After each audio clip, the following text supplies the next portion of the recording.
Hey everyone, it's Ant. This is Fishing for Turnips, the first actual episode. Talking today about something I wrote, I guess, over the weekend, last weekend. I was really sad because it's very obvious now that our lifetime friend and family member, our dog, is dying, and it's just time. And I thought to myself, I wonder if there is bereavement time allotted for things like pets, especially in a case like mine where living in a foreign country for many, many years, didn't have a lot of close friends. Coming back to my own country, and again, not having a lot of close friends. He was literally my closest friend for a long time. But as a dog,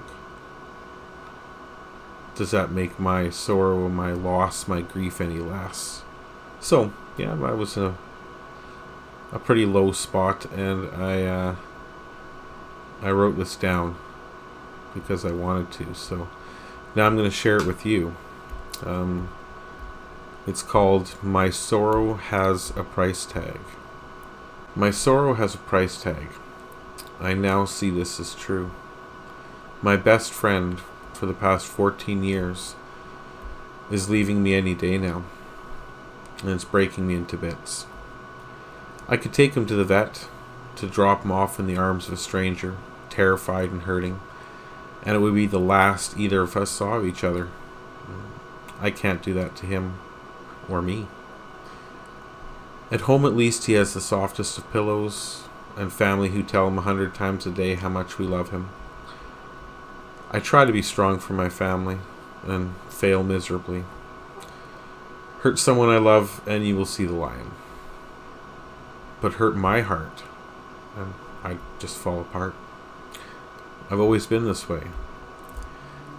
I am sorrow. I'm so fucking sorrow. Sorrow is not weakness. Tell me to my face it is. See what happens. But my sorrow has a price tag. I know that any day now my sorrow will peak, and I will be a wreck. But I am obligated by our ritualistic following of dollars, the almighty buck. I have to go to work next week. No options. My dying dog be damned. There are new employees, training, new store, yada fucking yada. The spice must flow. If I curl up in a ball with my best friend and say fuck the world, that is exactly what the world will do to me. Is the death of a mere dog worth not living up to my employment or societal requirements? Does my boss feel the same way I do? Is my sorrow worthy of time the man cannot or will not give? I think we all know the answers to these questions. My sorrow has a price tag. But is it worth it? Is my best friend, very, very literally my best friend, worth it? Yeah, I know. I don't give a rat's motherfucking hairy ass. The answer is yes. When the grief finally overcomes me, like I know that it will, and that I have lost one of my closest and dearest family members and friends, it will be worth it. If I disappear for a while to walk and cry and remember, it will be worth it. When I lose my holiday pay, or regular pay, or God forbid, my job over just a dog, it will be worth it. 1,000,000 times worth it. My sorrow has a price tag. This is not a poem or any spoken word bullshit. It's an expression of the sorrow I feel right now, watching my best friend die. In an ideal world, that would be enough for me to justify disappearing for a while to heal. But unfucking fortunately, my sorrow has a motherfucking price tag.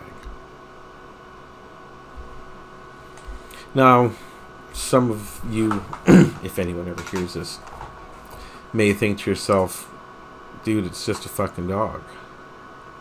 But let's take it beyond a dog. What if your grandma dies? That's direct family. My company will give me 2 days off of work. Or possibly longer, but I would be paid for 2 days. So I'd be losing money because I was incapable due to grief or sorrow to go to my job. That's a reality of life. I'm not saying that it should be... Well, I am saying it should be different.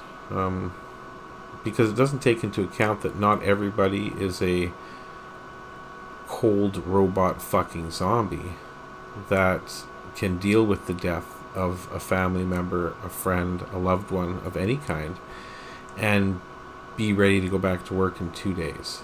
And I know there are companies out there that would enforce this regulation. Okay, you lost your mom and your dad in a violent car accident, we'll give you 3 days. But that's what it's come down to. That's what our society is. We worship these little pieces of paper which we exchange for other things.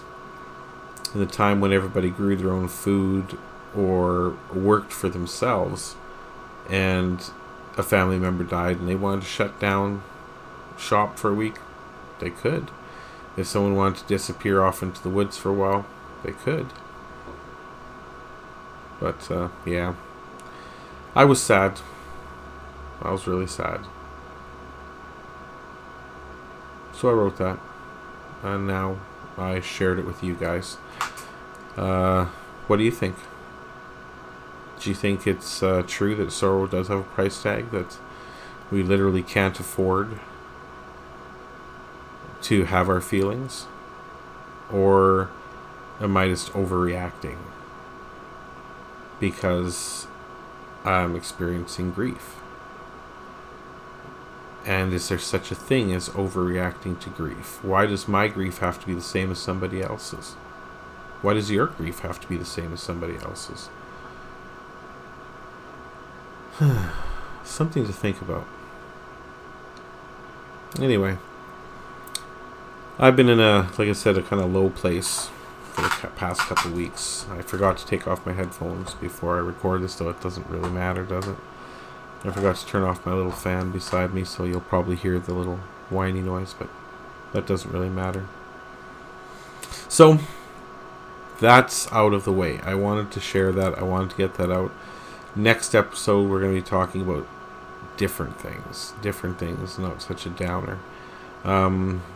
Yeah, like I've said before, this podcast is also available on YouTube. The link is below. If you want to see pictures, little videos and things like that I find related to the things that we're talking about at that time, by all means check it out. Otherwise, guys, I'm going to keep it relatively short today. It's probably enough information to absorb anyway. And we will see you next time on Fishing for Turnips.